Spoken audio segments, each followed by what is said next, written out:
चिकित्सा में लापरवाही, प्रसूता की जान से खिलवाड़ किए जाने की शिकायत। कुमुद मेमोरियल अस्पताल में प्रसव के दौरान चिकित्सा में लापरवाही बरतने का आरोप पीड़िता एवं उनके परिजनों ने लगाया है। इस मामले में उचित कार्रवाई करने की मांग भी की गई है। स्टेशन पारा वार्ड क्रमांक 12 राजेंद्र प्रसाद वार्ड राजनांदगांव निवासी अतुल खुद 31 वर्ष की धर्मपत्नी श्रीमती लेखा यदु उम्र 27 वर्ष की गर्भावस्था के दौरान पूर्ण रूपेण परामर्श एवं जांच इत्यादि कुमुद मेमोरियल बलदेव बाग में चिकित्सकीय मार्गदर्शन में नियमित रूप से हुई। श्रीमती लेखा यदु एवं उनके परिजनों ने पत्रकार वार्ता में कहा कि 24 नवंबर को अतुल द्वारा अपनी पत्नी श्रीमती लेखा यदु को प्रसव हेतु डॉक्टर के कहने पर अस्पताल में भर्ती कराया गया। इस दौरान डॉक्टर सुरभि महोबे उपस्थित थी, किंतु रात में जब प्रसूता को प्रसव पीड़ा हुई तो बताया गया कि डॉक्टर सुरभि महोबे किसी पार्टी में गई हुई हैं और प्रसव के समय तक आ जाएंगी। इसके बाद उनके अनुज डॉक्टर सौरभ, जो कि पीडियाट्रिशियन, उनके द्वारा प्रसव कराया गया। डॉक्टर पर विश्वास कर एवं उनके द्वारा गायनेकोलॉजिस्ट एवं अन्य आपातकालीन चिकित्सकीय सुविधा उपलब्ध किए जाने के आश्वासन पर ही अतुल एवं परिवार ने प्रसव हेतु डॉक्टर कुमुद महोबे हॉस्पिटल राजनांदगांव में भर्ती कराया। पत्रकार वार्ता में आगे बताया गया कि प्रसव के दौरान सुरभि महोबे का उपस्थिति न होने एवं उनके छोटे भाई, जो कि दूसरे क्षेत्र के डॉक्टर हैं, उनके लापरवाह स्टाफ द्वारा प्रसव कराए जाने से अत्याधुनिक रक्तस्राव होने लगा और नवजात शिशु को वेंटिलेटर पर डाल दिया गया।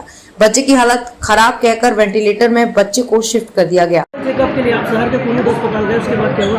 मैं लास्ट टाइम पे डेली जाती थी नॉर्मल चेकअप के लिए। मैम मुझे को बोली 24 नवंबर को आना। 24 नवंबर को जैसे कि मैं डेली जा रही थी वैसे ही डेली चेकअप के लिए गई थी। उन्होंने कहा कि आज एडमिट कर देते हैं, आपका टाइम आ चुका है, प्रसव पीड़ा का हो जाएगा तो हमको एडमिट कर दें। थोड़ी देर मुझे देखा गया कि अगर पेन होगा तो। जब मुझे पेन नहीं हुआ तो मुझे आर्टिफिशियल पेन दिया गया। 2 बार मेरे को जेल दिया गया। जब रात को मेरे को असहनीय दर्द जब हुआ तो मुझे प्रसव के लिए लेके जाया गया, वो भी मेरे कहने पे। मेरे को इतना अधिक दर्द हो रहा था, उसके बावजूद भी नर्स लेके नहीं जा रहे थे। जब मेरे चिल्लाने पे वो मुझे लेके गए। जब मैं पूछी कि कहाँ है सुरभि महोबे, कहाँ है, तो उन्होंने कहा कि मैम तो नहीं है अभी, मैम तो पार्टी में गई है, बस आ ही रही है। ऐसा कह के मुझे वहाँ पे डिलीवरी के लिए लेके गया था, ऑपरेशन थिएटर पे लेके गया था, नॉर्मल डिलीवरी के लिए लेके गया था। थोड़े टाइम के बाद जब मैं पूछी तो सौरभ महोबे आए। सौरभ महोबे ने सिर्फ देखा, छानबीन किया कि कहाँ तक प्रोसेस अभी हुआ है, ये सब चीज़। मैम फिर भी नहीं आई।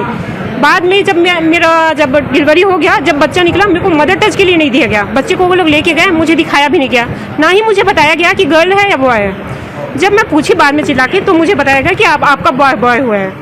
बाद में फिर मैं होश में नहीं रही, इतना अधिक रक्त स्राव हो रहा था कि मैं होश में नहीं थी, मुझे चक्कर आ रहे थे और मुझे रूम में ले जाके सिर्फ छोड़ दिया गया था। जब मुझे रूम में ले जाके छोड़ दिया गया था, इतना अधिक रक्त स्राव हो रहा था कि मैं होश में ही नहीं आ पा रही थी। उसके बाद जब मैं होश में आई तो मैं सीधा रामकृष्ण में थी। मेरा यूट्रस रिमूव हो चुका था, सब चीज़ हो चुका था। मैं सिर्फ एडमिट थी आईसीयू में, 3-4 दिन के लिए एडमिट थी वहाँ। अब आप क्या चाहेंगे? मैं तो चाहती हूँ, न्याय की दृष्टि से आपके पास आई हूँ, चाहती हूँ कि सौरभ और सुरभि दोनों का लाइसेंस रद्द करना चाहिए, ताकि जो मैं फेस की हूँ वो कोई और फेस ना करे, क्योंकि ये हर किसी के बस की बात नहीं होती।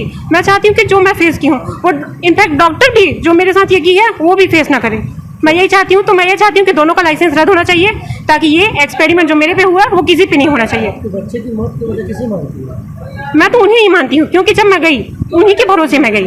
उन्होंने मुझे आश्वासन दिलाया था, उनको मैं भगवान समझ के गई थी, वहाँ पे उनके भरोसे गई थी। अगर ये सब चीज़ मुझे आता तो मैं ही कर लेती ना। वो डॉक्टर थी, मैं इसीलिए तो उनके पास गई थी, मेरे लिए तो वो भगवान थी ना। तो मैं पूरा का पूरा अपना और बच्चे का, दोनों का मौत के जिम्मेदार दोनों भाई बहन को ही मानती हूँ। शुभ नाम बताइए। लिखा यदु। ये सारी घटना हुई, मैं बताया। उसके बाद आप न्याय की शरण में कहाँ 24 नवंबर की इस घटना के बाद 5 दिसंबर से मैं इस विषय पर आवेदन प्रतिवेदन का क्रम शुरू हुआ। उसमें 9 तारीख 12 तारीख लगातार हमारे पास सबकी रिसीविंग मैंने आपको उपलब्ध कराई, जिसमें जिलाधीश महोदय, एसपी महोदय और सभी के पास जो है हमने आवेदन दिया।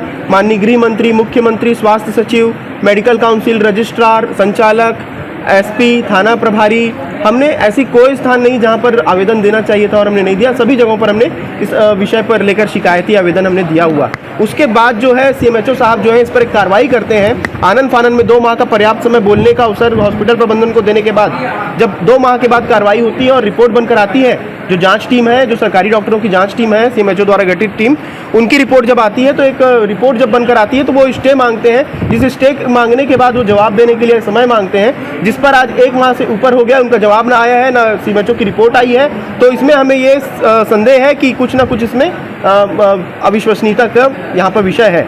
और सबसे महत्वपूर्ण बात, यहाँ से जब रेफरेंस वगैरह हुआ तो सभी संलिप्तता है, सभी डॉक्टर्स जो है एक तरह से मिलकर कार्य किए और ये जो हुआ इसको कहीं से लिपापोती का इसमें पूरा इसमें चांसेस हैं। डॉक्टर सौरभ की डिग्री कैसी है? देखिए, उनके तो डिग्री पर, उनके आचरण पर, इन दोनों भाई बहनों के और उनके हॉस्पिटल प्रबंधन पर बहुत बड़ा प्रश्न चिन्ह है। इस प्रकार का जो कृत्य है, ये पहले रिपोर्ट होता, पहले प्रतिवेदन होता, आवेदन होता, तो शायद बहुत लोग बच जाते। इस पर कठोर कार्रवाई मानवीय मूल्यों के अधीन इनको करना चाहिए। कठोर कार्रवाई, दोनों भाई बहनों की डिग्री रद्द करनी चाहिए और कठोर धाराओं के अधीन उनको जो है न्यायिक जांच होनी चाहिए और उन पर कार्रवाई होनी चाहिए। उन पर जो एक क्रिमिनल ऑफेंस बनता है जिसके अधीन उन पर कार्रवाई होनी चाहिए, उनको दंड मिलना चाहिए। मेरा नाम मेघराज यादव है।